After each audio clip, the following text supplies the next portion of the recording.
두 딸을 모두 다른 집으로 보내는 게 엄마라는 이름을 버리는 일인지 지키는 일인지 저도 모르겠습니다. 20해 전 그날 병원 복도는 소독약 냄새와 신생아 울음소리로 가득했습니다. 저는 진통실에서 분만실로 옮겨지면서 천장에 형광등을 새고 있었습니다. 남편은 회사 야근으로 병원에 오지 못했고 시어머니는 처제가 딸이면 어쩌나 하시며 집에 계셨습니다. 간호사 2명이 침대를 밀면서 힘내세요. 곧 끝나요라고 했지만 저는 혼자라는 게 무섭기보다 서운했습니다. 분만실 옆 대기실에서 다른 산모의 신음소리가 들렸습니다.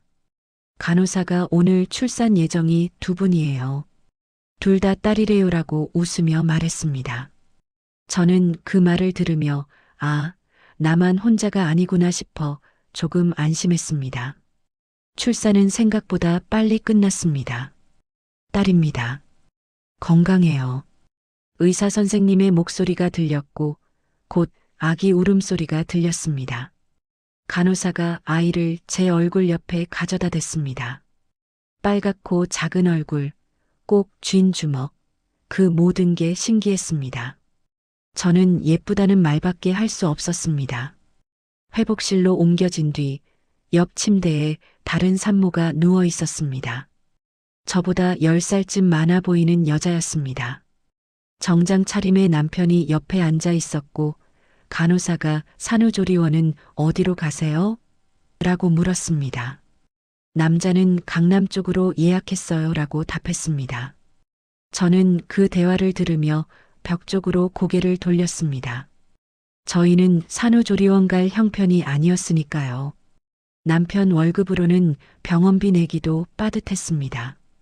시어머니는 옛날엔 다들 집에서 낳고 미역국 먹었어라며 산후조리원은 사치라고 하셨습니다. 간호사가 아기를 데리고 왔습니다. 팔찌에 여, 정, 그리고 제 이름 석자가 적혀 있었습니다. 저는 아이를 안으며 이제 우리 둘뿐이네 생각했습니다. 아이는 눈을 감은 채 작은 입을 오물거렸습니다. 밤이 되자 신생아실이 시끄러워졌습니다. 여러 아기가 동시에 울어댔고 간호사들이 바쁘게 움직였습니다. 저는 복통 때문에 자주 깼고 그때마다 옆 침대 여자도 깨어 있는 것을 봤습니다. 우리는 서로 눈인사만 했습니다. 말을 걸 용기가 나지 않았습니다. 새벽 4시쯤 간호사가 아기를 데리고 왔습니다. 수유 시간이에요. 저는 아이를 안았습니다. 아이는 울지 않고 조용했습니다. 제가 젖을 물리자 아이는 곧바로 빨기 시작했습니다. 옆 침대 여자도 아기에게 젖을 물리고 있었습니다. 그 여자의 아기는 울먹이며 젖을 거부했고 여자는 왜 그러니, 왜 안 먹니 하며 당황했습니다. 간호사가 신생아는 원래 그래요. 천천히 적응해요라고 말했습니다. 저는 제 품의 아이를 보며 순한 아이네 생각했습니다. 아이는 젖을 다 먹고 스르르 잠들었습니다. 저는 아이 얼굴을 한참 들여다봤습니다. 코는 남편을 닮았고 이마는 저를 닮은 것 같았습니다. 사흘 뒤 퇴원 날이 왔습니다. 남편이 아침 일찍 왔습니다. 회사 반차를 냈다고 했습니다. 시어머니는 바쁜데 무슨 반차냐며 오시지 않았습니다. 남편은 짐을 챙기며 힘들었지? 하고 물었습니다. 저는 괜찮아라고 답했습니다. 간호사가 퇴원 서류와 함께 아기를 데려왔습니다. 건강하게 키우세요. 예방접종 일정 꼭 지키시고요. 저는 고개를 끄덕이며 아기를 받았습니다. 아기는 분홍색 속사계에 쌓여 있었습니다. 저는 아기 손을 만져봤습니다. 따뜻했습니다. 옆 침대 여자도 퇴원 준비를 하고 있었습니다. 남편이 큰 캐리어를 끌고 들어왔고 간호사 2명이 휠체어와 꽃다발을 들고 왔습니다. 저는 그 모습을 보다가 시선을 돌렸습니다. 우리는 병원 현관에서 택시를 잡았습니다. 남편이 아기를 안고 저는 짐을 들었습니다. 택시 기사님이 처세예요? 하고 물었습니다. 남편은 네, 딸이에요라고 답했습니다. 기사님은 딸 좋죠. 효자 안 부럽습니다 하고 웃었습니다. 저는 창밖을 보며 생각했습니다. 이 아이를 잘 키울 수 있을까? 아기는 제 품에서 잠들어 있었습니다. 작고 따뜻한 숨결이 느껴졌습니다. 저는 아이 머리에 입을 맞췄습니다. 그때는 몰랐습니다. 제가 안고 있는 이 아이가 제가 낳은 아이가 아니라는 것을요. 아이 이름은 수아로 지었습니다. 시어머니가 사주를 봐야 한다며 장명소에 가자고 했지만 저희는 그럴 여유가 없었습니다. 남편이 물수에 어조사, 이름 예쁘잖아 하며 정했습니다. 저는 그 이름이 마음에 들었습니다. 수아는 정말 순한 아기였습니다. 밤에 잘 자고, 잘 먹고, 잘 웃었습니다. 다른 엄마들이 밤에 애 때문에 잠을 못 잔다고 할 때, 저는 우리 수아는 밤에 한 번도 안 깬다고 자랑했습니다. 동네 사람들은 복덩이 낳았네라고 했습니다. 하지만 수아가 자라면서 저는 가끔 이상한 느낌을 받았습니다. 수아는 저나 남편을 닮지 않았습니다. 얼굴형도 피부색도 성격도 달랐습니다. 저는 색이 검은 편인데 수아는 피부가 하얗고 남편은 쌍꺼풀이 없는데 수아는 또렷한 쌍꺼풀이 있었습니다. 시어머니가 누굴 닮은 거야? 라고 물을 때마다 저는 아빠 쪽 외가를 닮았나 봐요라고 얼버무렸습니다. 남편은 우리 딸 예쁘게 생겼으면 됐지. 누굴 닮든 무슨 상관이라며 신경 쓰지 않았습니다. 수아는 3살 때 피아노를 처음 만졌습니다. 동네 문화센터에 체험 프로그램이 있었는데 수아가 피아노 앞에 앉더니 건반을 만지기 시작했습니다. 선생님이 아이가 소질이 있네요 라고 했습니다. 저는 그럴까요? 하며 웃었지만 속으로는 놀랐습니다. 저도 남편도 음악과는 거리가 먼 사람이었으니까요. 그 뒤로 수아는 피아노를 배우고 싶다고 했습니다. 저는 학원비를 알아봤습니다. 한 달에 10만 원. 우리 집 한 달 식비와 비슷한 금액이었습니다. 남편과 상의했더니 애가 하고 싶다는데 시켜줘야지 하며 승낙했습니다. 저는 밤에 편의점 야간 아르바이트를 시작했습니다. 수아가 잠든 뒤 나가서 새벽 4시까지 일하고 집에 돌아와 2시간 자고 수아를 깨워 유치원에 보냈습니다. 몸은 힘들었지만 수아가 피아노 치는 모습을 보면 괜찮았습니다.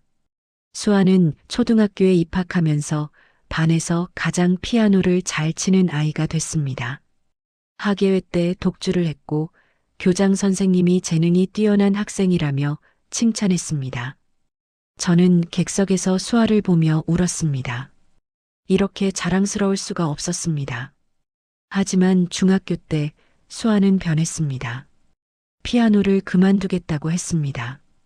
엄마가 너무 힘들게 일하는 거 보기 싫어. 내가 피아노 치는 게 엄마한테 짐이 되는 것 같아 하며 울었습니다. 저는 아니야. 엄마는 내가 행복하면 되라고 했지만 수아는 고집을 꺾지 않았습니다. 수아는 그 뒤로 공부에만 집중했습니다. 성적은 늘 상위권이었습니다. 특히 영어와 수학을 잘했습니다. 선생님들은 명문대 갈 수 있다고 했지만 저는 대학 등록금 걱정부터 했습니다.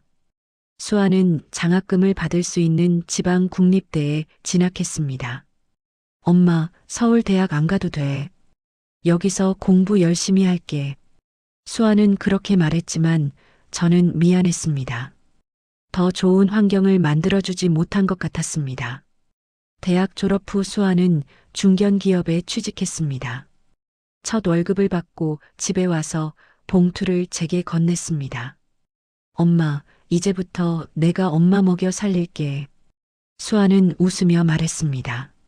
저는 그 봉투를 받으며 울었습니다. 그렇게 20해가 흘렀습니다. 수아는 25이 됐고 저는 50을 넘겼습니다. 남편은 5년 전 교통사고로 세상을 떠났고 시어머니는 요양원에 계셨습니다. 이제 집에는 저와 수아 둘뿐이었습니다. 어느 토요일 오후 수아가 갑자기 엄마 나 건강검진 받으러 가야 하는데 같이 가자고 했습니다. 저는 왜 갑자기? 라고 물었지만 수아는 회사에서 가족 건강검진 지원해준대라며 웃었습니다. 저는 별 생각 없이 따라갔습니다. 병원에서 피를 뽑고 X-레이를 찍고 여러 검사를 받았습니다. 검사 도중 의사가 혈액형이 어떻게 되세요? 라고 물었습니다. 저는 O형이요라고 답했습니다. 의사는 고개를 끄덕이며 다음 검사로 넘어갔습니다. 일주일 뒤 병원에서 전화가 왔습니다. 검사 결과 상담이 필요합니다. 보호자와 함께 내원해 주세요. 저는 가슴이 철렁했습니다. 암이라도 걸린 건가? 수아에게 전화하려다가 애를 놀라게 하고 싶지 않아 혼자 병원에 갔습니다. 상담실에 앉아 의사가 서류를 꺼냈습니다. 검사 결과상 혈연 관계가 아닌 것으로 나왔습니다. 저는 그 말을 이해하지 못했습니다. 네, 무슨 말씀이세요? 따님과 어머님의 DNA가 일치하지 않습니다. 생물학적 모녀 관계가 아니에요. 순간 머릿속이 하얘졌습니다. 병원 복도는 너무 밝았습니다.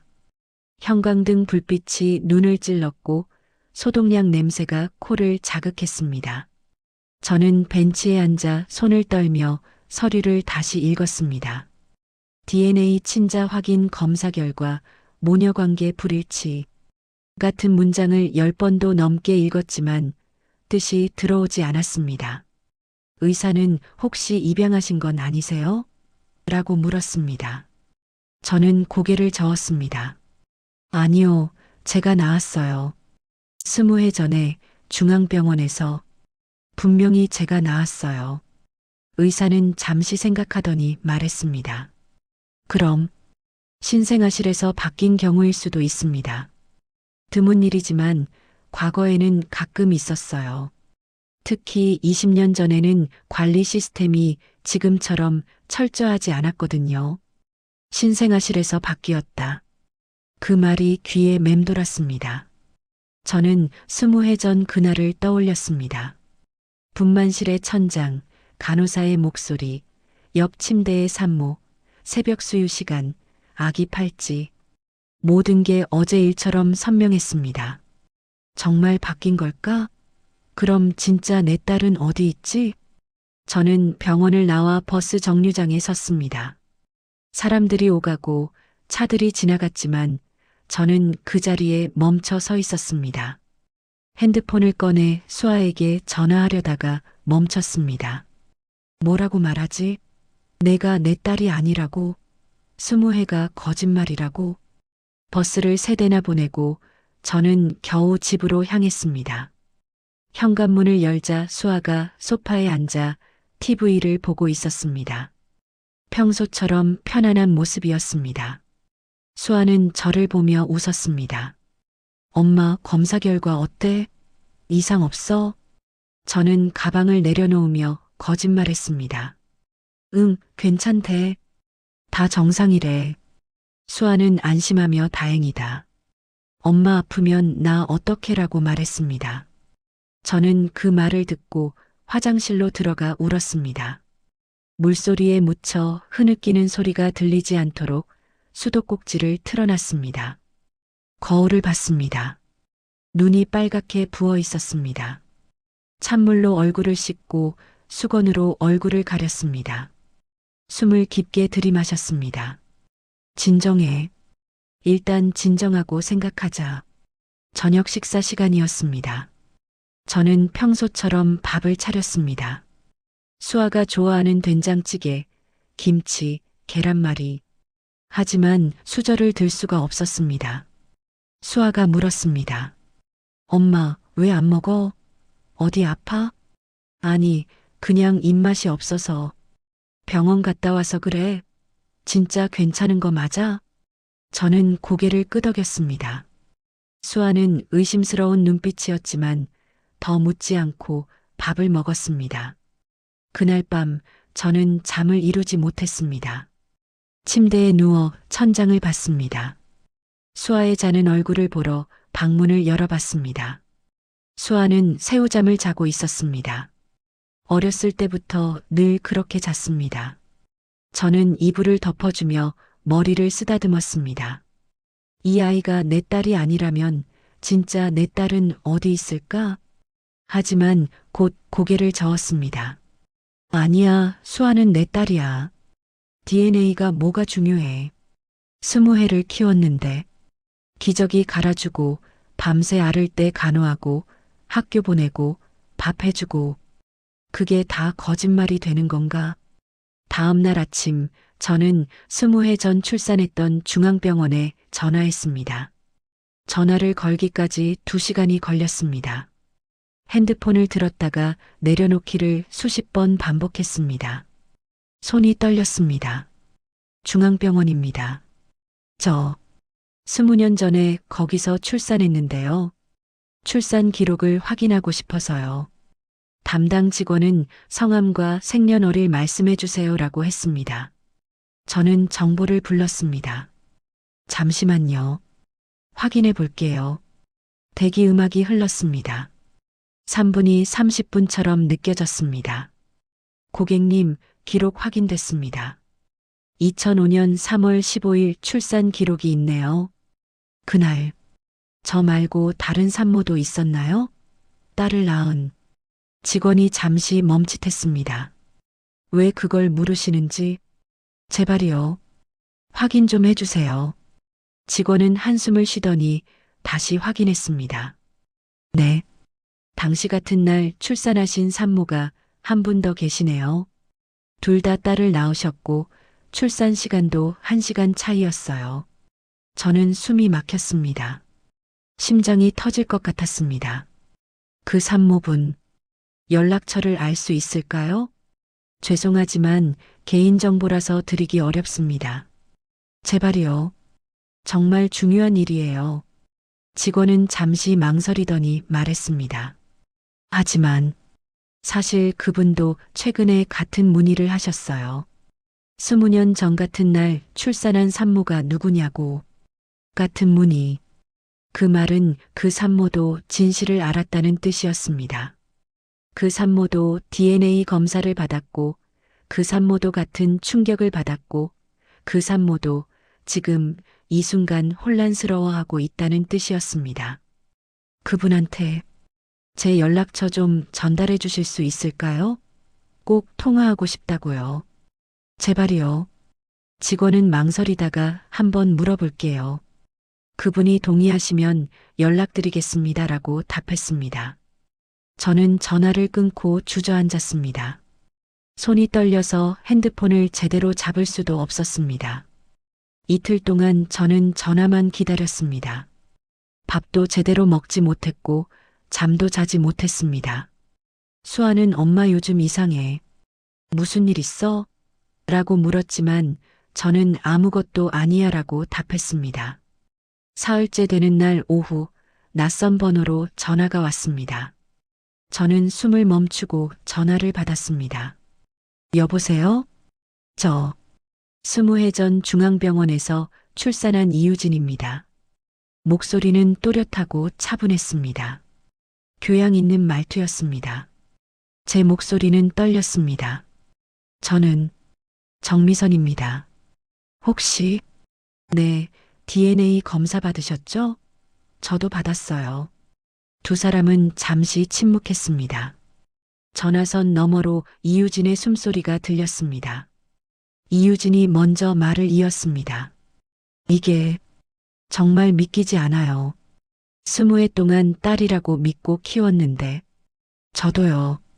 만나서 이야기하는 게 좋을 것 같아요. 제가 키운 딸도 당신이 키운 딸도 모르게요.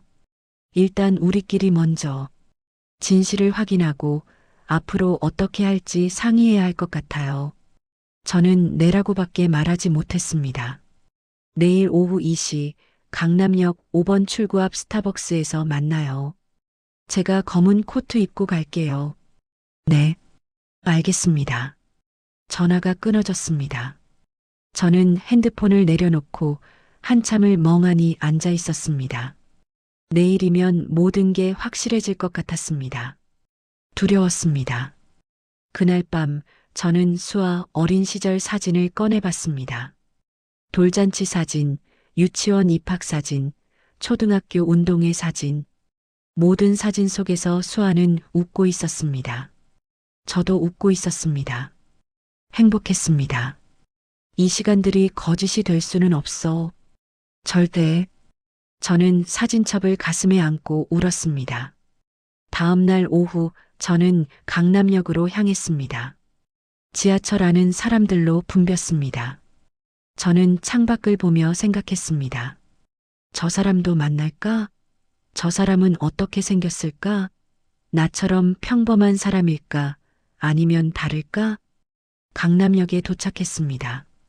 5번 출구로 나가자 스타벅스가 보였습니다.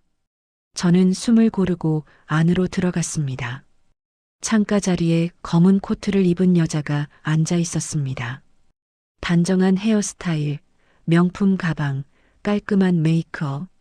제가 상상했던 것보다 훨씬 세련된 모습이었습니다. 저는 평소 입던 패딩 점퍼 차림이었습니다. 갑자기 움츠러들었습니다. 하지만 다가갔습니다. 이유진 씨, 맞으시죠? 여자가 고개를 들었습니다. 40대 후반쯤 보였습니다. 저와 비슷한 나이였지만 훨씬 젊어 보였습니다. 정미선 씨세요? 앉으세요. 저는 마주 앉았습니다. 이유진은 뭐 마실래요? 라고 물었습니다. 저는 아메리카노요라고 답했습니다. 이유진이 직접 주문하러 갔습니다. 커피가 나왔습니다. 이유진은 가방에서 서류를 꺼냈습니다. A사 용지 몇 장이었습니다. 제 딸 DNA 검사 결과예요. 저와 일치하지 않아요. 99.9% 친자 관계가 아니라고 나왔어요. 저도 제 서류를 꺼냈습니다. 같은 내용이었습니다. 두 서류를 나란히 놓자 진실이 더 명확해졌습니다. 이유진이 조용히 말했습니다. 병원 측에 확인했어요. 변호사 통해서요. 당시 신생아실 담당 간호사가 은퇴했는데 연락해서 물어봤대요. 기억은 정확하지 않지만 그날 신생아실이 특히 바빴고 실수가 있었을 가능성을 배제할 수 없다고 했대요. 그럼 정말, 네, 우리 딸들 바뀐 거예요. 이유진은 핸드백에서 사진을 꺼냈습니다. 액자에 든 사진이었습니다. 제가 키운 딸이에요. 이름은 지원이고 25이에요. 지금 외국계 회사 다니고 있어요. 사진 속 여자는 25쯤 보였습니다. 피부가 검고 쌍꺼풀이 없었습니다. 얼굴형이 각졌습니다. 저를 닮았습니다. 제 젊은 시절 사진과 놀라울 정도로 비슷했습니다. 저도 핸드폰에서 수아 사진을 꺼냈습니다. 제 딸 수아예요. 역시 25이고요. 이유진은 사진을 보더니 눈을 크게 떴습니다. 손이 떨렸습니다. 남편을 닮았네요. 우리 남편을. 눈매도 코도 인매도 완전히 똑같아요. 우리는 서로의 딸 사진을 한참 들여다봤습니다. 말이 필요 없었습니다. 사진만으로도 충분했습니다. 이유진이 먼저 입을 열었습니다. 이제 어떻게 할 거예요? 저는 대답하지 못했습니다. 어떻게 해야 할지 몰랐습니다. 이유진은 커피를 한 모금 마시고 차분하게 말했습니다. 제 생각엔 아이들에게 진실을 말해야 할 것 같아요. 숨길 수 있는 일이 아니잖아요. 그리고 다시 바꿔야죠. 각자 생물학적 딸을 키우는 게 맞는 거 아닐까요? 법적으로도 윤리적으로도요. 저는 가슴이 무너지는 것 같았습니다. 바꾼다는 게 수아를 보내고 지원이를 받는다는 말씀이세요? 네. 원래대로 돌리는 거죠. 지원이는 당신 딸이고 수아는 제 딸이에요. 저는 커피잔을 꼭 쥐었습니다. 손에 힘이 들어가 손가락이 하얘졌습니다. 수아는 제 딸이에요. 20해를 키웠어요. 밤새 열이 날 때 간호하고 학교 보내고 밥 먹이고 그게 다 의미 없는 거예요? 의미 없다는 게 아니에요. 하지만 지원이도 제 딸이에요. 20해를 키웠죠. 하지만 진실은 진실이에요. DNA는 거짓말하지 않아요. 이유진의 목소리는 단호했습니다. 흔들림이 없었습니다. 저는 아무 말도 하지 못하고 고개만 떨어뜨렸습니다. 일주일 뒤 네 사람이 만났습니다. 이유진이 예약한 레스토랑이었습니다. 강남 한복판 한남동 고급 주택가 근처의 프렌치 레스토랑. 입구부터 고급스러웠습니다. 발레 파킹 직원이 문을 열어줬고 웨이터가 정중하게 인사했습니다. 저는 수아와 함께 들어서며 주눅이 들었습니다. 실내는 조명이 은은했고 클래식 음악이 흘렀습니다. 테이블마다 흰 천이 깔려 있었고 와인잔이 반짝였습니다. 저는 평생 이런 곳에 와본 적이 없었습니다. 메뉴판을 받았을 때 가격을 보고 숨이 막혔습니다. 코스 요리 1인분에 15만 원. 저희 집 한 주 식비였습니다. 수아가 제 손을 꼭 잡았습니다. 수아도 긴장한 것 같았습니다. 이유진과 지원이는 이미 자리에 앉아 있었습니다. 두 사람 모두 정장 차림이었습니다. 이유진은 베이지색 트위드 재킷에 진주 목걸이를 했고 지원이는 검은색 블라우스에 슬랙스를 입었습니다. 세련됐습니다. 지원이는 저를 보더니 잠시 멈칫했습니다. 눈이 마주쳤습니다. 저를 닮은 얼굴. 낯설었지만 동시에 익숙했습니다. 수아도 이유진을 보며 숨을 삼켰습니다. 우리는 마주 앉았습니다. 웨이터가 와서 물을 따라줬습니다. 메뉴 설명을 했지만 저는 하나도 들리지 않았습니다. 그냥 같은 걸로 주세요라고 했습니다. 이유진이 먼저 입을 열었습니다. 오늘 이렇게 모인 이유는. 하지만 지원이가 끊었습니다. 엄마, 나 이미 다 들었어. DNA 검사 결과도 받고 병원 확인서도 봤어. 이유진은 잠시 당황했습니다. 얼굴이 굳었습니다. 지원아, 그걸 어떻게 해? 엄마 서재에서 찾았어. 서랍 잠금도 안 돼 있더라. 우리 바뀐 거 맞죠? 지원이는 테이블 위에 서류 사본을 올려놨습니다. 이유진은 할 말을 잃었습니다. 수아가 저를 돌아봤습니다. 눈에 눈물이 고였습니다. 엄마, 무슨 얘기예요? 뭐가 바뀐 거예요? 저는 입을 열었습니다. 목소리가 떨렸습니다. 수아야, 엄마가 할 말이 있어. 사실은 그렇게 진실이 테이블 위에 펼쳐졌습니다. 저는 천천히 최대한 차분하게 설명했습니다. DNA 검사 결과, 병원 확인, 신생아실에서의 실수, 모든 걸 말했습니다. 수아는 듣는 내내 말이 없었습니다. 손은 떨고 있었습니다. 물잔을 집었다가 내려놓기를 반복했습니다. 입술을 깨물었습니다. 지원이는 팔짱을 끼고 창밖을 봤습니다. 표정이 없었습니다. 설명이 끝나자 침묵이 흘렀습니다. 웨이터가 음식을 가져왔지만 아무도 손대지 않았습니다. 이유진이 입을 열었습니다. 이제 각자 생물학적 가족과 함께 지내는 게 맞다고 봐요. 이게 자연스러운 순서예요. 지원이가 냉소를 띠며 대꾸했습니다. 나는 싫은데요. 이유진은 놀란 듯 지원이를 봤습니다. 지원아, 이게 무슨. 저 20해 동안 엄마 딸로 살았어요. 근데 갑자기 DNA 다르다고 다른 집 가라고요? 말이 돼요? 상식적으로? 지원아, 이건 감정의 문제가 아니야. 사실의 문제야. 감정이 사실보다 중요한 거 아니에요? 20해가 DNA보다 가볍나요? 수아도 떨리는 목소리로 말했습니다. 저도 엄마 떠나기 싫어요. 저한테 엄마는 정미선 씨예요. 다른 사람이 될 수 없어요. 테이블이 조용해졌습니다. 이유진은 한숨을 쉬며 와인잔을 들었습니다. 한 모금 마시고 천천히 내려놓았습니다. 감정은 이해해요. 나도 지원이 보내기 싫어요. 하지만 현실을 봐야죠. 지원이, 너는 내 생물학적 딸이 아니야. 법적으로도 혈연적으로도. 그리고 수아 씨, 당신도 마찬가지고. 우리는 원래대로 돌아가야 해요. 지원이가 포크를 내려놓았습니다. 쨍그랑 소리가 났습니다. 그래서요? DNA가 전부예요? 20회가 의미 없어요? 엄마가 해준 밥, 같이 간 여행, 밤새 이야기하던 시간, 그게 다 거짓이에요? 그런 뜻이 아니야. 그건 소중해. 하지만, 그럼 뭔데요?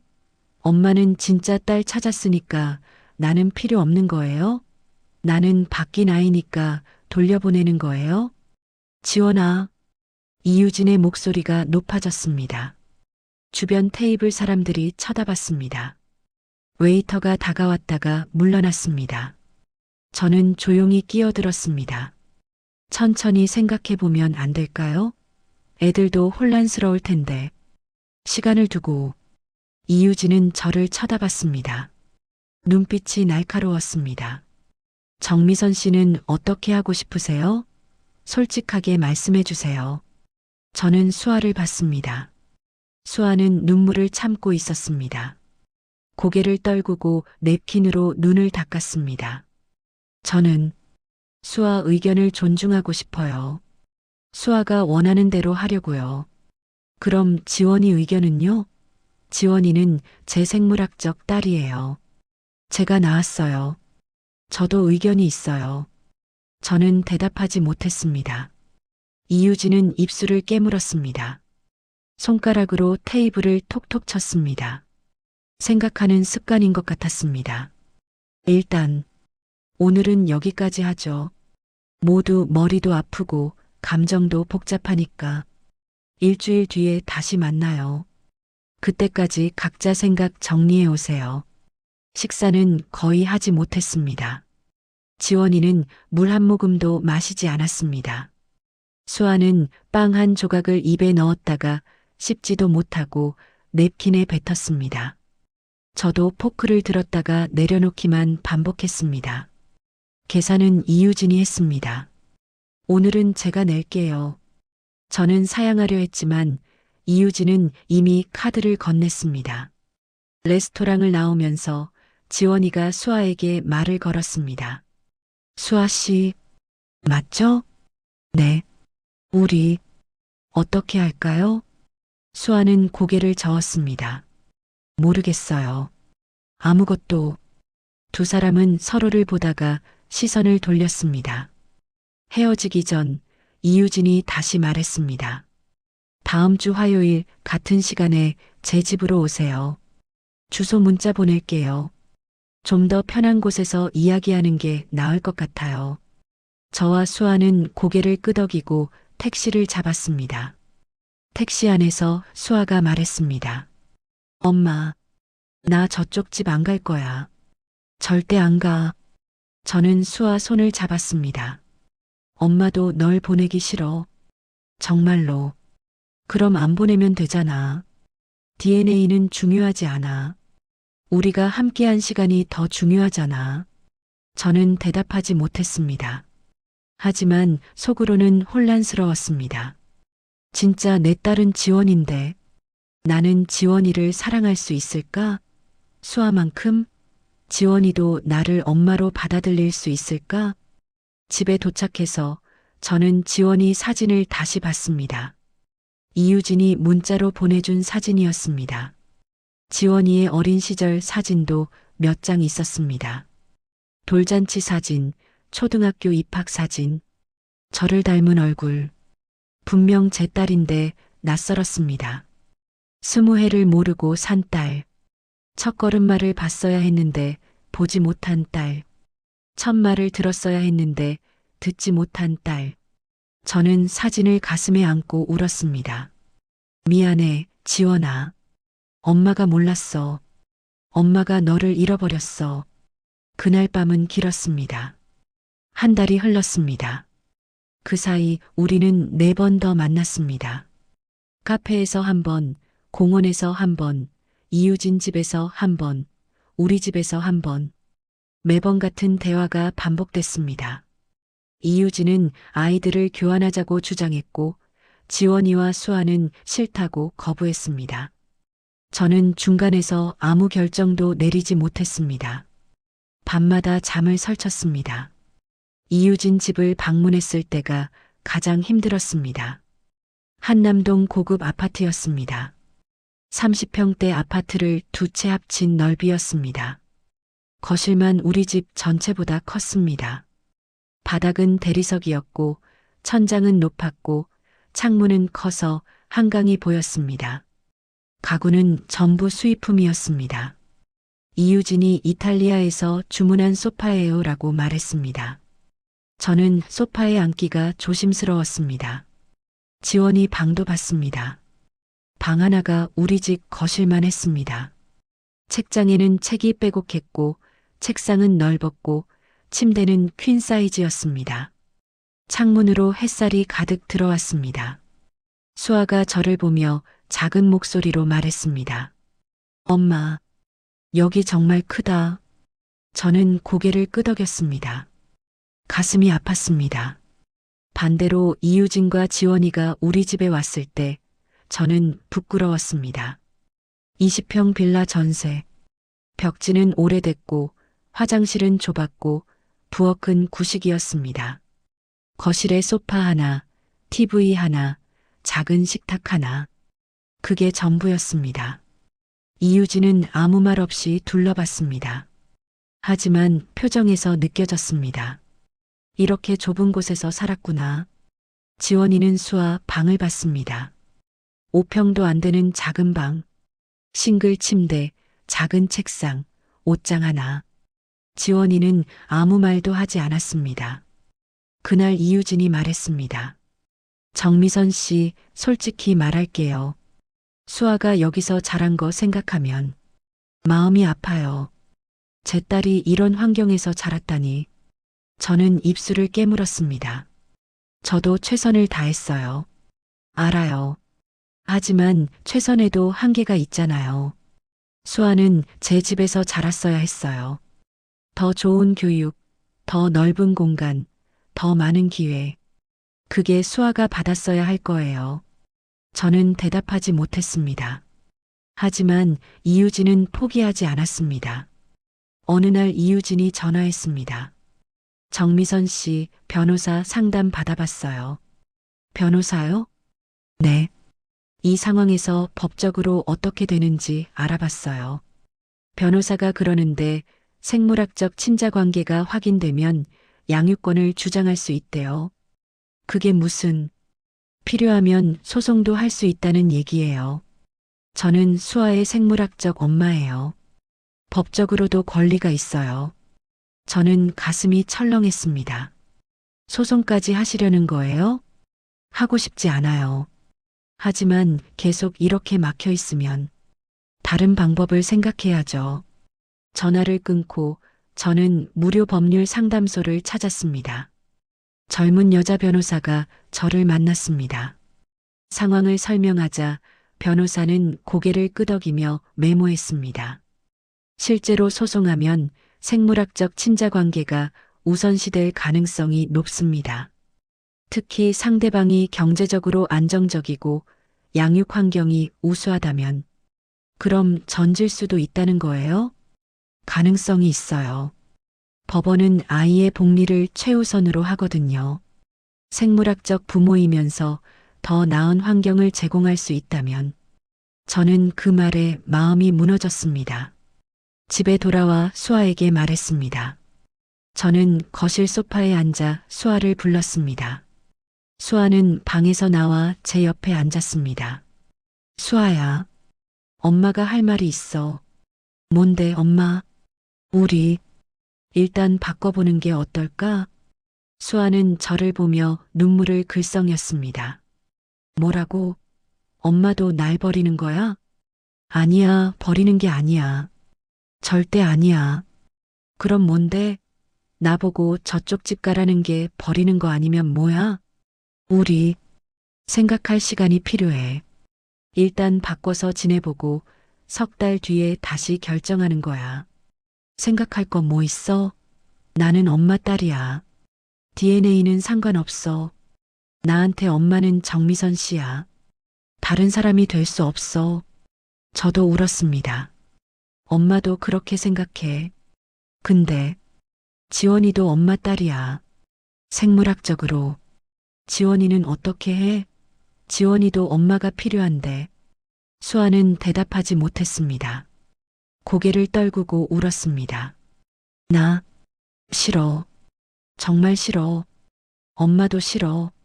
하지만 우리 선택권이 없어.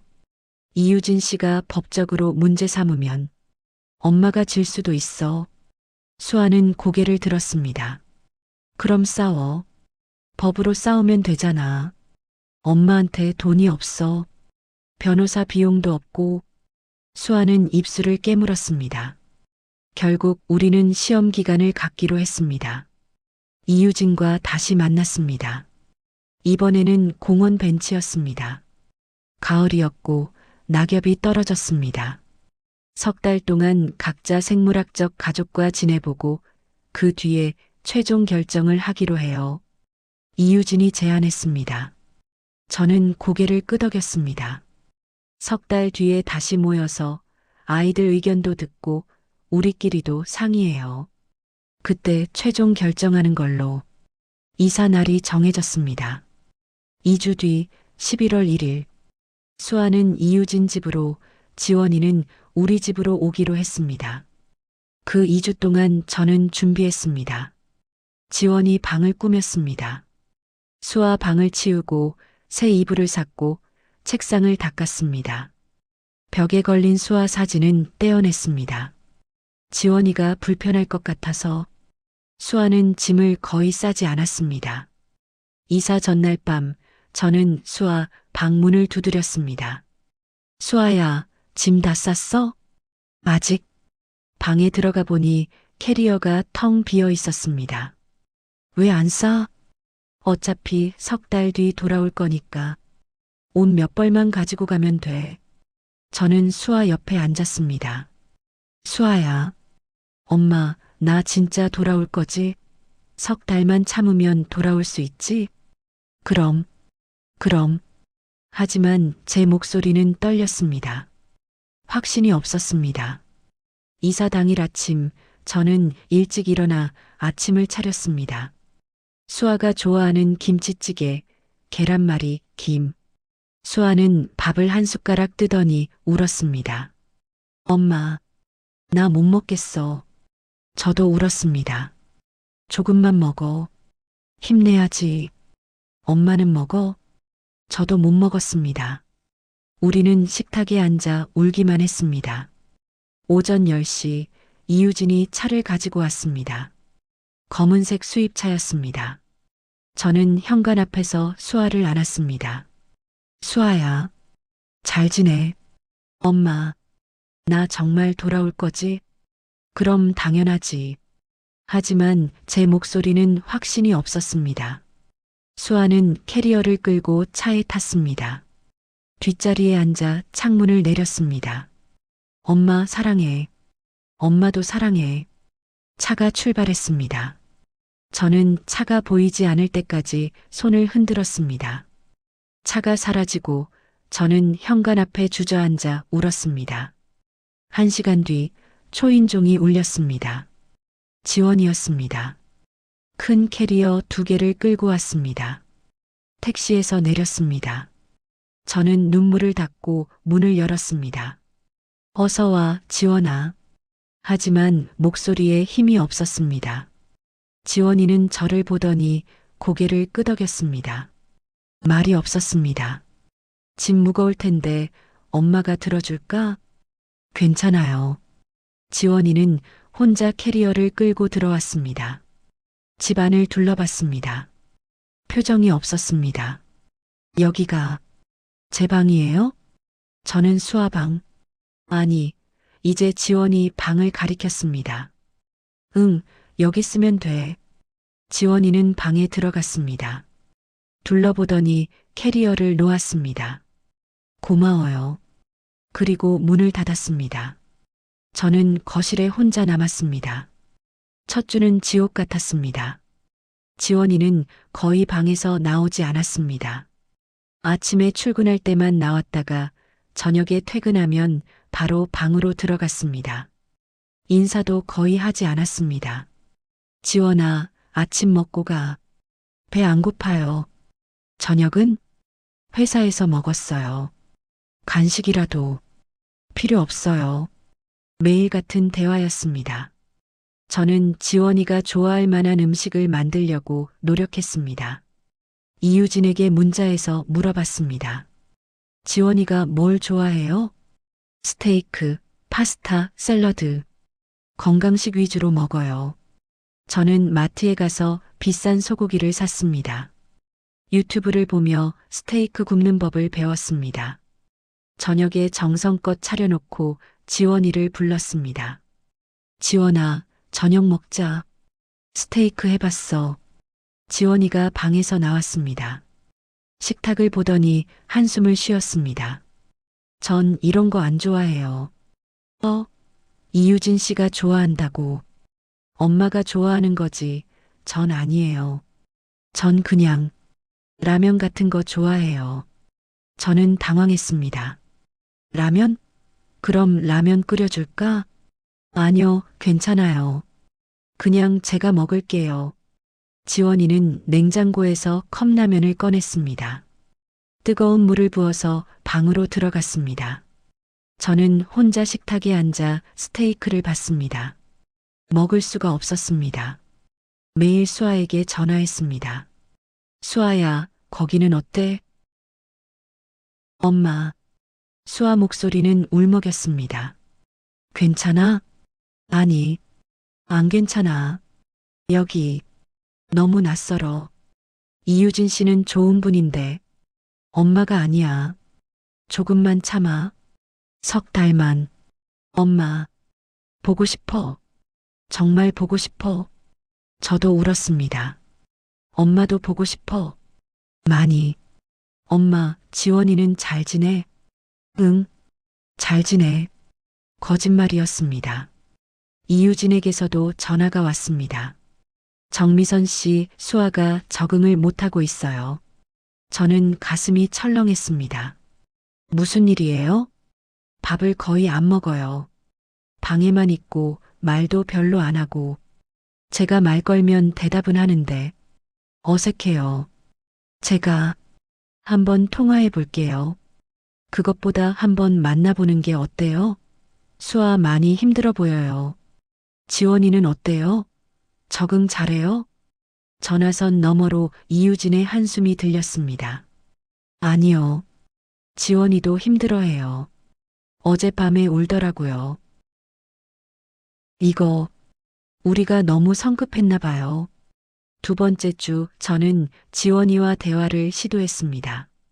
저녁 시간 지원이가 방에서 나와 물을 마시려 할 때 불렀습니다. 지원아, 잠깐만. 엄마랑 얘기 좀 하자. 지원이는 냉장고 문을 닫고 저를 봤습니다. 뭔데요? 너도 힘들잖아. 엄마도 힘들어. 우리 천천히 알아가면 안 될까? 알아가서 뭐해요? 어차피 석 달 뒤면 끝인데. 그래도 저 솔직히 말할게요. 전 당신을 엄마로 생각할 수 없어요. 미안하지만 칼 같은 말이었습니다. 지원아, 전 이유진 씨 딸이에요. 20해를 그렇게 살았어요. DNA가 달라도 제 엄마는 이유진 씨예요. 당신은 그냥 낳아주신 분일 뿐이에요. 저는 할 말을 잃었습니다. 지원이는 물을 마시고 방으로 들어갔습니다. 문을 닫는 소리가 들렸습니다. 저는 거실 소파에 주저앉았습니다. 낳아주신 분. 그냥 그 말이 가슴에 박혔습니다. 세 번째 주 이유진에게서 급한 전화가 왔습니다. 정미선 씨, 큰일이에요. 수아가 오늘 실신했어요. 뭐라고요? 밥을 며칠 동안 제대로 안 먹어서 영양실조래요. 지금 병원이에요.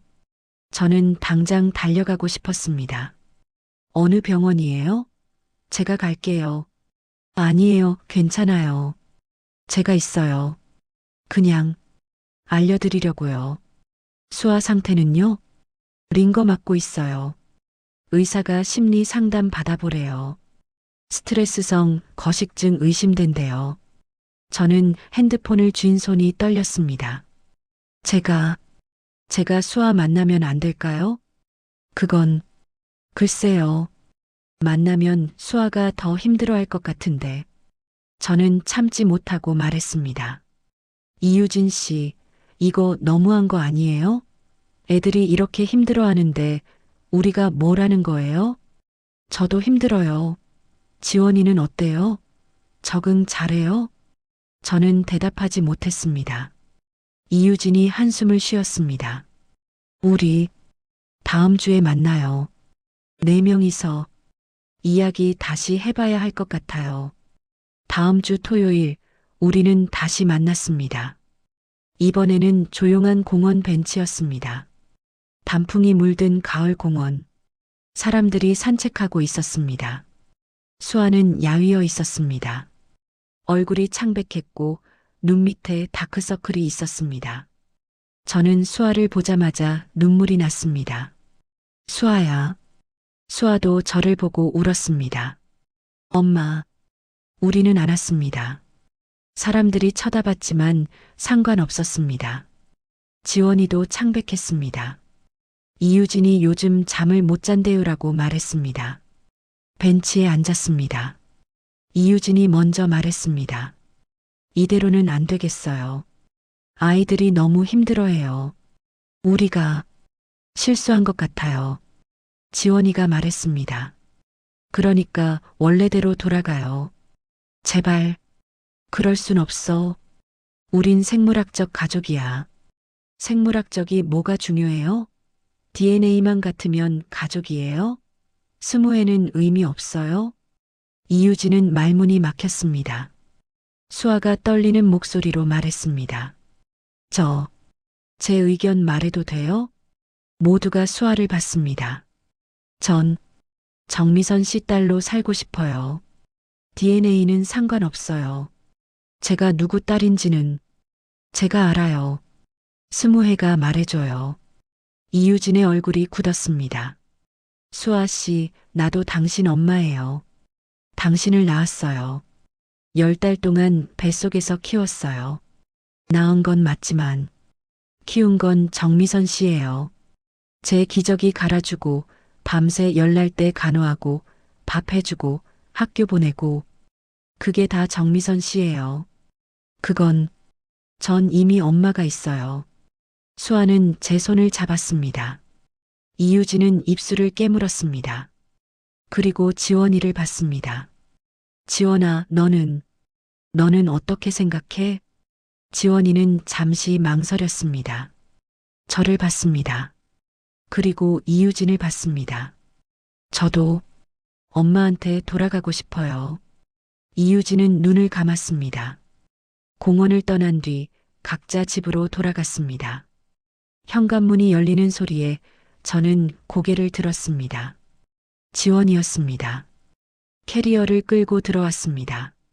지원아, 벌써 가는 거야? 네. 지원이는 방으로 들어가 짐을 챙겼습니다. 10분도 안 걸렸습니다. 애초에 짐을 많이 풀지 않았던 것 같았습니다. 캐리어를 끌고 현관으로 나오면서 지원이는 저를 잠깐 봤습니다. 미안해요. 뭐가? 당신 딸이 못 돼서 낳아주신 건 고마워요. 하지만 전 이유진 씨 딸이에요. 저는 가슴이 먹먹했습니다.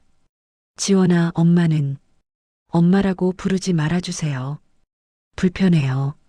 지원이는 그 말을 남기고 문을 닫았습니다. 저는 텅 빈 집에 혼자 남았습니다. 지원이 방문을 열어봤습니다. 침대는 깔끔하게 정리돼 있었고 책상 위에는 아무것도 없었습니다. 마치 애초에 아무도 없었던 것처럼 저는 침대에 앉았습니다. 지원이 냄새를 맡아보려 했지만 아무 냄새도 나지 않았습니다. 내 딸인데 낯선 사람 같아. 1시간 뒤 현관문이 열렸습니다. 수아였습니다. 캐리어를 끌고 들어왔습니다. 얼굴에 미소가 있었습니다. 엄마, 나왔어. 저는 달려가 수아를 안았습니다. 잘 왔어, 잘 왔어. 우리는 한참을 안고 있었습니다. 엄마, 나 너무 힘들었어. 알아, 엄마도 알아. 이제 안 떨어질 거지? 그럼 당연하지. 그날 밤 우리는 함께 밥을 먹었습니다. 수아가 좋아하는 김치찌개를 끓였고 계란말이를 부쳤고 김을 구웠습니다. 수아는 2그릇이나 먹었습니다. 엄마 밥이 제일 맛있어. 진짜로. 저는 웃으며 수아 머리를 쓰다듬었습니다. 많이 먹어, 많이. 하지만 마음 한편은 무거웠습니다. 지원이 얼굴이 자꾸 떠올랐습니다. 제 생물학적 딸, 저를 닮은 아이. 하지만 전혀 모르는 아이. 저를 엄마라고 부르지 말라던 아이. 나는 지원이한테 뭐였을까? 그냥 낳아준 사람? 그게 전부. 다음 날 이유진에게서 문자가 왔습니다. 아이들 결정 존중하기로 했어요. 각자 키운 아이와 계속 사는 걸로. 하지만 이게 끝은 아니에요. 저는 문자를 읽고 안도의 한숨을 쉬었습니다. 하지만 문자는 계속 이어졌습니다. 정기적으로 만나는 건 어때요? 한 달에 한 번씩? 생물학적 관계를 완전히 끊을 순 없잖아요. 수아는 제 딸이고 지원이는 당신 딸이에요. 그 사실은 변하지 않아요. 저는 망설였습니다. 하지만 그게 맞겠지 생각하며 답했습니다. 그렇게 해요. 한 달 뒤 첫 만남이 있었습니다. 카페에서 만났습니다. 4사람이 둥근 테이블에 앉았습니다. 어색했습니다. 이유진이 수아에게 물었습니다. 수아 씨, 요즘 어때요? 회사 일은 잘 돼가요? 네, 잘 지내요. 건강은? 밥은 잘 먹고? 네, 엄마가. 정미선 씨가 잘 챙겨줘요. 이유진은 정미선 씨라는 말에 표정이 굳었습니다. 저는 지원이를 봤습니다. 지원아, 너는 요즘 어떠니? 잘 지내요. 회사 일은? 바빠요. 대화가 이어지지 않았습니다. 커피를 마시는 시간이 영원처럼 느껴졌습니다. 2번째 만남도 비슷했습니다. 3번째 만남에서 이유진이 제안했습니다. 우리 가족끼리 여행 한번 가는 게 어때요? 4명이서 1박 2일 정도로. 수아와 지원이는 동시에 고개를 저었습니다. 싫어요. 이유진은 놀란 듯 물었습니다. 왜? 서로 알아가는 시간을 가져야 하잖아요. 우린 가족인데. 가족 아니에요. 지원이가 잘라 말했습니다. 전 이미 가족이 있어요. 이유진 씨요. 새 가족 필요 없어요. 수아도 고개를 끄덕였습니다. 저도요. 정미선 씨가 제 엄마예요. 다른 엄마 필요 없어요. 이유진은 할 말을 잃었습니다. 4번째 만남은 더 짧았습니다. 15분 만에 끝났습니다. 서로 할 말이 없었습니다. 커피 한 모금 마시고 요즘 잘 지내죠? 라는 인사만 나누고 헤어졌습니다. 이유진은 다음 달에 또 봐요라고 했지만 목소리에 힘이 없었습니다. 석 달이 지났습니다. 어느 날 이유진에게서 전화가 왔습니다. 정미선 씨, 제가 제안이 하나 있어요. 무슨 제안이요? 지원이가 외국 유학을 가고 싶대요. 미국 MBA 과정인데 학비가 상당히 들어요. 제가 지원하려고요. 저는 잠시 침묵했습니다. 그게 저랑 무슨 상관이? 지원이는 당신 생물학적 딸이잖아요. 부모로서 도와주고 싶어요. 그리고 수아 위해서도 뭔가 필요하면 말해요. 제가 돕겠어요. 저는 복잡한 심정이었습니다. 왜요? 왜 그러시는데요? 우린 얽혀 있잖아요. 완전히 끊을 수 없어요. 제 딸을 당신이 키우고 당신 딸을 제가 만나고 그러니까 서로 돕는 게 맞다고 생각해요. 하지만 이건 부담 갖지 마세요. 제가 하고 싶어서 하는 거예요. 저는 대답하지 못했습니다. 며칠 뒤 지원이가 저에게 문자를 보냈습니다. 이유진 씨가 유학 지원해 주신대요. 고맙게 받을게요. 연락 주셔서 감사합니다. 차가운 문자였습니다. 정미선 씨도 아니고 당신도 아니고 그냥 아무 호칭도 없었습니다. 저는 답장하지 않았습니다. 한 달 뒤 수아가 조용히 말했습니다. 엄마, 나도 유학 가고 싶은데 MBA. 저는 가슴이 철렁했습니다. MBA, 그거 돈 많이 들지 않아?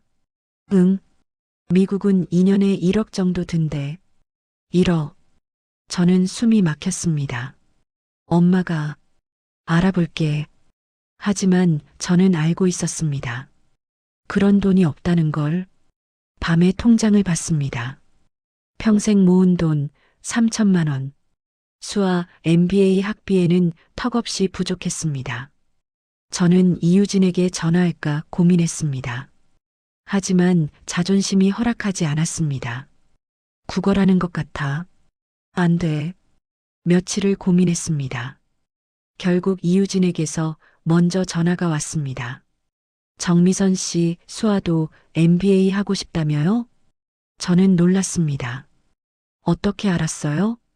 지원이한테 들었어요. 지원이랑 수아가 가끔 연락한대요. 아, 그래요.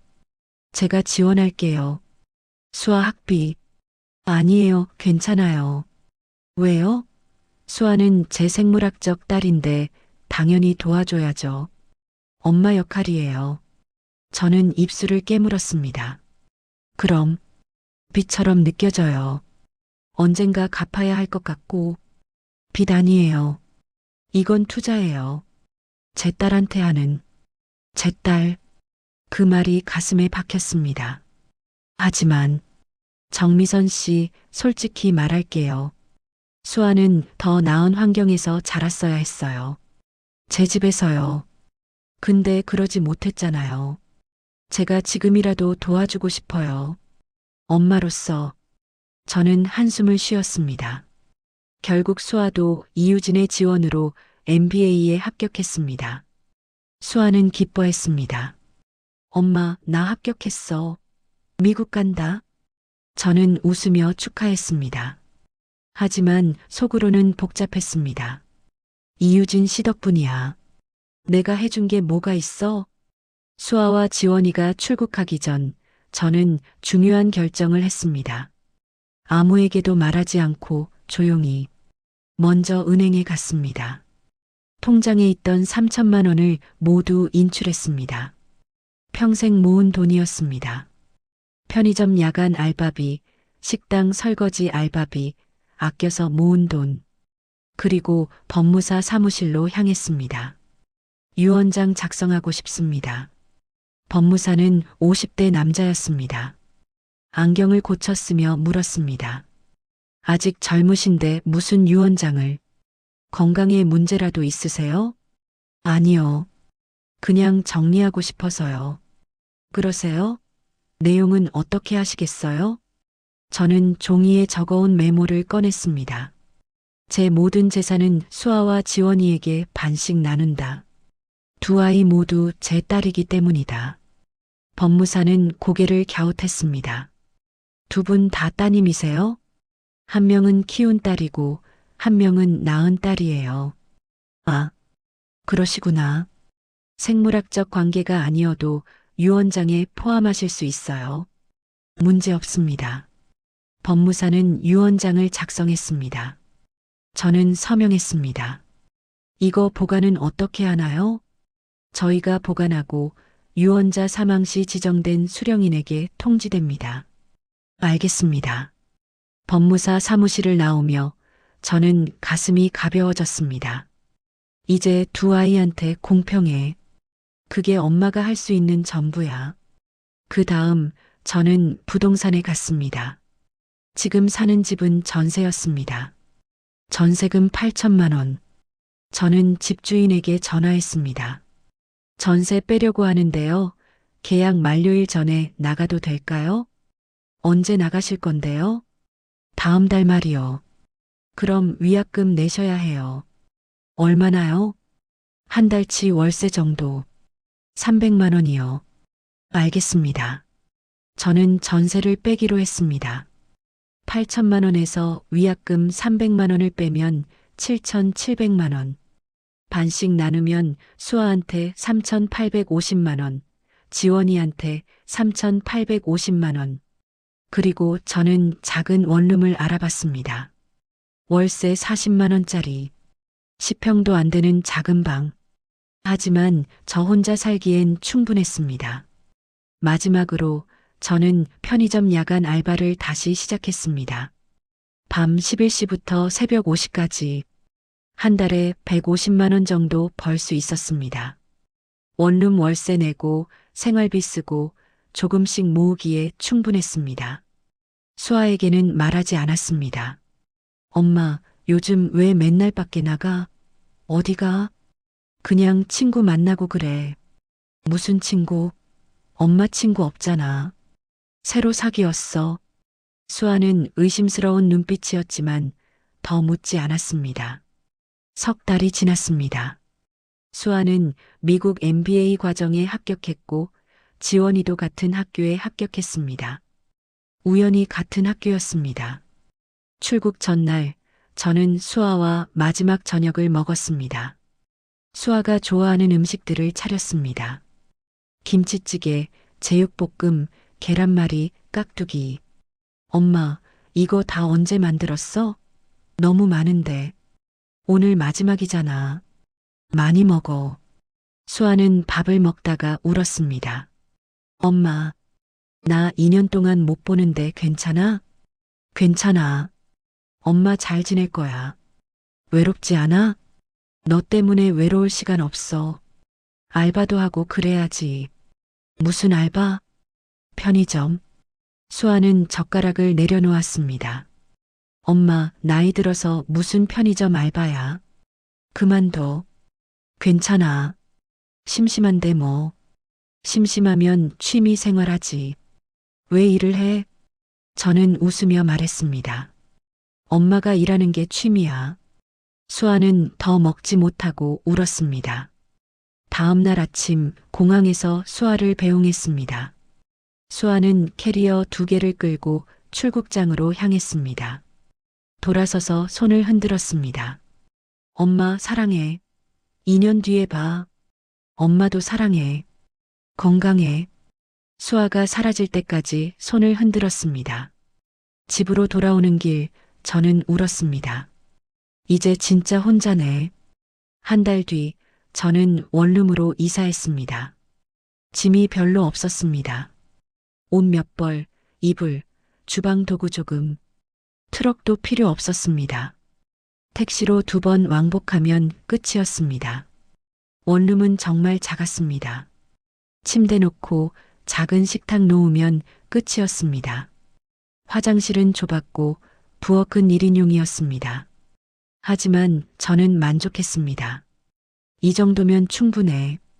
전세금 7,700만 원을 2 통장에 나눠 입금했습니다. 수아 통장에 3,850만 원, 지원이 통장에 3,850만 원. 지원이 통장은 이유진이 만들어준 것이었습니다. 이유진에게 문자했습니다. 지원이 통장에 돈 입금했어요. 3,850만 원. 제가 줄 수 있는 전부예요. 1시간 뒤 답장이 왔습니다. 왜요? 갑자기? 그냥요. 지원이도 제 딸이니까요.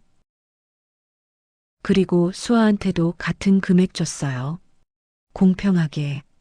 정미선 씨, 괜찮아요. 제 마음이 편해요. 그날 밤 이유진에게서 전화가 왔습니다. 정미선 씨, 이렇게까지 안 해도 돼요. 아니에요. 해야 해요. 지원이가 고맙다고 전해달래요. 저는 웃었습니다. 그래요? 다행이네요.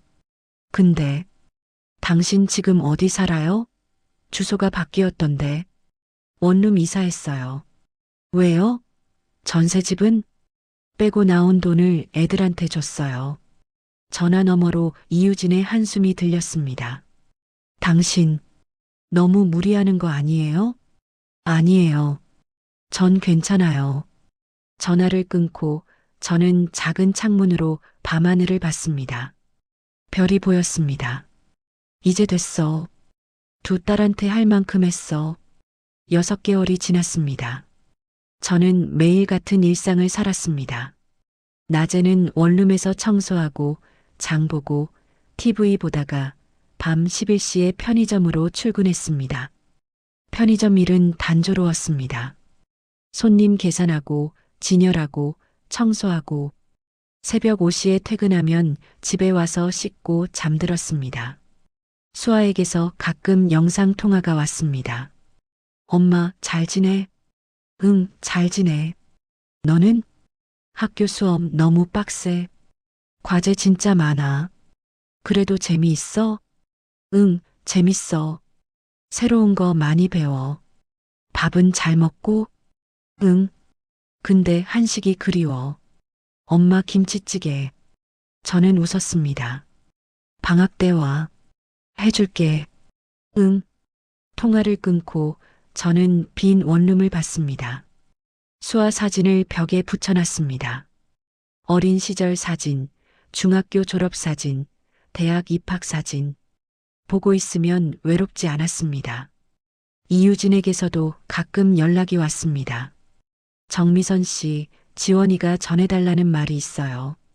뭔데요? 입금해주신 돈 잘 쓰고 있대요. 고맙다고.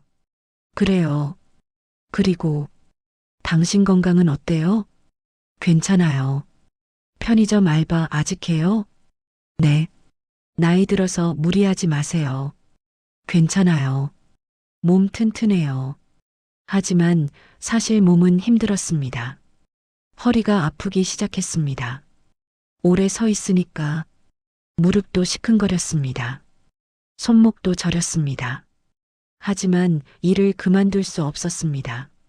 월세를 내야 했고 밥을 먹어야 했고 조금씩이라도 모아야 했습니다. 1년이 지났습니다. 수아는 MBA 과정을 잘 마쳐가고 있었습니다. 성적도 좋았고 인턴십도 했고 취업 준비도 하고 있었습니다. 엄마, 나 여기 회사에 취직할 것 같아. 연봉도 괜찮고 미국에서 계속 살겠다는 거야? 응. 일단은 경력 쌓고 나중에 한국 올게. 저는 섭섭했지만 그래, 내가 좋으면 되라고 답했습니다. 지원이도 비슷했습니다. 이유진이 전해주는 소식에 따르면 지원이도 미국 회사에서 인턴을 하고 있었습니다. 두 애가 같은 학교 다니면서 가끔 만난대요. 그래요? 응. 처음엔 어색했는데 요즘은 좀 친해졌대요. 같이 밥도 먹고. 저는 그 말을 듣고 기뻤습니다. 다행이다. 두 아이가 친하게 지내면 그게 최선이지. 어느 날 편의점에서 일하다가 쓰러졌습니다. 갑자기 어지러웠고 눈앞이 캄캄해졌고 그대로 바닥에 쓰러졌습니다. 점장님이 119를 불러 병원에 갔습니다. 의사는 과로예요. 영양 상태도 안 좋고 빈혈도 있어요. 며칠 입원하세요라고 했습니다. 하지만 저는 괜찮아요. 집에서 쉴게요라며 퇴원했습니다. 입원비가 아까웠습니다. 집에 돌아와 누웠습니다. 핸드폰을 봤습니다. 수아한테 전화할까 하다가 그만뒀습니다. 괜히 걱정시키고 싶지 않아. 이유진한테도 연락하지 않았습니다. 며칠 동안 집에서 쉬었습니다. 편의점은 쉬었습니다. 점장님이 건강부터 챙기세요라고 했습니다. 일주일 뒤 이유진에게서 전화가 왔습니다. 정미선 씨, 왜 연락 안 해요? 병원 갔다 왔다며요? 누가 그래요? 편의점 점장님이 제 번호 알아내서 전화했어요. 당신 연락처가 저밖에 없대요. 저는 할 말이 없었습니다. 괜찮아요. 그냥 피곤해서 그래요. 지금 어디예요? 제가 갈게요. 아니에요. 괜찮아요. 주소 보내세요. 지금 갑니다. 1시간 뒤 이유진이 원룸에 왔습니다. 문을 열자 이유진은 원룸을 둘러봤습니다. 작은 공간, 낡은 가구, 좁은 화장실. 표정이 굳었습니다. 여기서 계속 사셨어요? 네. 왜 이렇게까지? 괜찮아요. 전 혼자라 이 정도면 충분해요. 이유진은 한숨을 쉬며 가방에서 봉투를 꺼냈습니다. 이거 받으세요. 뭔데요? 병원비, 그리고 생활비. 저는 고개를 저었습니다. 필요 없어요. 왜요? 당신은 수아 엄마예요. 제가 도와줘야죠. 전 수아 낳은 엄마가 아니에요. 키운 엄마일 뿐이에요. 그래도 엄마예요. 저는 봉투를 밀어냈습니다. 받을 수 없어요. 이유진은 봉투를 식탁 위에 놓고 갔습니다. 억지로라도 받으세요. 당신 건강 챙기는데 쓰세요. 저는 봉투를 보며 눈물이 났습니다. 이유진이 가고 저는 봉투를 열어봤습니다. 현금 500만 원이 들어 있었습니다. 저는 그 돈을 두 통장에 나눠 입금했습니다. 수아 통장에 250만 원, 지원이 통장에 250만 원. 1년 반이 지났습니다. 수아와 지원이는 MBA를 마쳤습니다. 두 사람 모두 미국 회사에 취직했습니다. 수아는 엄마 일단 여기서 경력 쌓고 한국 갈게라고 했습니다. 저는 그래, 내가 좋으면 되라고 답했습니다. 지원이는 결혼을 발표했습니다. 같은 MBA 과정에서 만난 한국인 남자와 이유진이 결혼식 미국에서 할 건데 와줄 수 있어요? 라고 물었습니다. 저는 비행기 값이 라고 하다가 말을 멈췄습니다. 제가 표 끊어줄게요. 꼭 와야 해요. 지원이 엄마니까. 저는 거절할 수 없었습니다. 비행기를 타고 미국으로 갔습니다. 평생 처음 타는 비행기였습니다. 긴장했습니다. 결혼식장은 작았습니다. 50명 정도 모였습니다. 정원에서 하는 야외 결혼식이었습니다. 지원이는 흰 드레스를 입고 있었습니다. 예뻤습니다. 신랑도 좋아 보였습니다. 저는 뒷자리에 앉았습니다. 주례 없이 신랑 신부가 서약을 했습니다. 영어로 말해서 잘 알아듣지 못했지만 두 사람이 행복해 보였습니다. 식이 끝나고 지원이가 꽃다발을 이유진에게 건넸습니다. 엄마 사랑해요. 엄마가 없었으면 전 여기까지 못 왔어요. 지원이는 울며 말했습니다. 이유진도 울었습니다. 나도 사랑해, 지원아.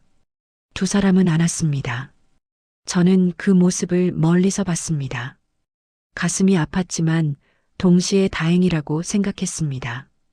지원이가 행복하면 됐어. 리셉션에서 지원이가 저를 찾았습니다. 정미선 씨 와주셔서 고마워요. 축하해, 지원아. 지원이는 잠시 망설이다가 말했습니다.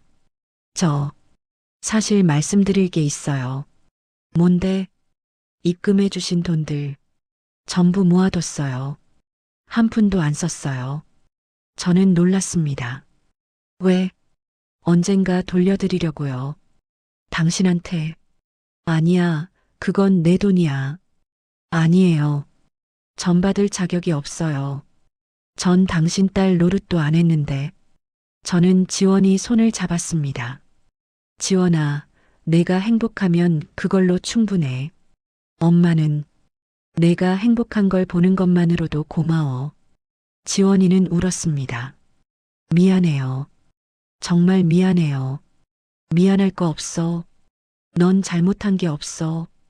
두 사람은 한참을 서 있었습니다. 미국에서 일주일을 머물고 저는 한국으로 돌아왔습니다. 수아도 같은 비행기를 탔습니다. 수아는 휴가를 내서 잠깐 한국에 온 것이었습니다. 엄마, 나 2주 있다가 다시 갈 거야. 그래, 알았어. 집, 아니, 원룸에 도착했습니다. 수아는 원룸을 보며 한숨을 쉬었습니다. 엄마, 여기 너무 좁아. 다른 데로 이사가. 괜찮아. 엄마 혼자 살기엔 이게 딱이야. 내가 돈 보낼게. 더 좋은 데로 이사가. 아니야, 괜찮아. 수아는 더 말하지 않았습니다. 2주 동안 수아와 함께 지냈습니다. 수아가 좋아하는 음식을 만들어줬고, 같이 영화도 보고, 산책도 했습니다. 떠나는 날, 공항에서 수아를 배웅했습니다. 엄마, 건강해야 해. 약속? 그럼. 너도 건강해. 1년 뒤에 또 올게. 기다릴게. 수아가 사라질 때까지 손을 흔들었습니다. 집으로 돌아오는 길, 저는 생각했습니다. 이제 정말 끝났구나. 6개월 뒤, 저는 편의점 일을 그만뒀습니다. 몸이 견디지 못했습니다. 허리 디스크가 왔고, 무릎 관절염도 생겼습니다. 의사가 더 이상 야간 근무는 무리라고 했습니다. 저는 조용히 살았습니다. 원룸에서 TV 보고, 책 읽고, 가끔 공원 산책하고, 수아에게서 영상통화가 왔습니다. 엄마, 나 결혼해. 정말? 축하해. 응. 미국 사람이야. 좋은 사람이야. 그래, 행복해라. 결혼식 미국에서 할 건데. 엄마 올 수 있어? 저는 잠시 망설였습니다. 엄마, 몸이 좀 안 좋아서. 괜찮아. 내가 표 끊어줄게. 꼭 와야 해. 그래. 갈게. 하지만 결혼식 한 달 전, 저는 쓰러졌습니다. 집에서 혼자 쓰러져 있다가 이웃이 발견해서 병원에 갔습니다. 의사는 심근경색이었어요. 위험했어요 라고 했습니다. 병원에서 연락을 받고 이유진이 달려왔습니다. 정미선 씨, 이유진 씨, 왜 혼자 이렇게 살아요? 왜? 저는 웃었습니다. 괜찮아요. 전 괜찮아요. 의사가 말했습니다. 한동안 입원하셔야 해요. 장기 치료가 필요합니다. 이유진이 제가 비용 다 낼게요라고 했습니다. 저는 고개를 저었습니다. 아니에요. 제가, 정미선 씨, 제발 좀 받으세요. 당신도 우리 가족이에요. 저는 눈물이 났습니다. 한 달 뒤, 저는 퇴원했습니다. 하지만 원룸으로 돌아가지 않았습니다. 이유진이 준비한 곳으로 갔습니다. 작은 오피스텔이었습니다. 20평 정도 넓었습니다. 가구도 다 있었고 깨끗했습니다. 여기서 지내세요. 월세는 제가 낼게요. 이유진 씨, 수아한테도 말했어요. 수아도 찬성했어요. 엄마가 건강하게 사셔야 한대요. 저는 고개를 숙였습니다. 그날 밤 수아에게서 영상통화가 왔습니다. 엄마, 괜찮아? 응, 괜찮아. 이유진 씨가 준비한 집 어때? 좋아. 너무 좋아. 엄마, 미안해. 내가 더 일찍 챙겼어야 했는데. 아니야, 너 잘못 없어. 엄마 사랑해. 엄마도 사랑해. 석 달 뒤 수아가 결혼식을 위해 한국에 왔습니다. 이번에는 한국에서 작은 식을 한다고 했습니다. 결혼식 날 저는 앞자리에 앉았습니다. 수아는 웨딩드레스를 입고 입장했습니다. 너무 예뻤습니다. 신랑도 좋아 보였습니다. 식이 끝나고 수아가 제게 꽃다발을 건넸습니다. 엄마 사랑해요. 엄마가 아니었으면 전 여기까지 못 왔어요. 저는 꽃다발을 받으며 울었습니다. 엄마도 사랑해. 뒤편에서 이유진과 지원이도 왔습니다. 지원이는 아기를 안고 있었습니다. 정미선 씨, 오랜만이에요. 오랜만이야, 지원아. 아기 예쁘다. 엄마 닮았어요. 이유진 씨를. 그래, 다행이다. 저는 아기를 안아봤습니다. 따뜻했습니다. 그날 저녁 네 사람이 조용히 식사를 했습니다. 이유진이 말했습니다. 우리 이상한 가족이네요. 저는 고개를 끄덕였습니다. 그래도 가족이긴 한 것 같아요. 수아와 지원이도 웃었습니다. 맞아요.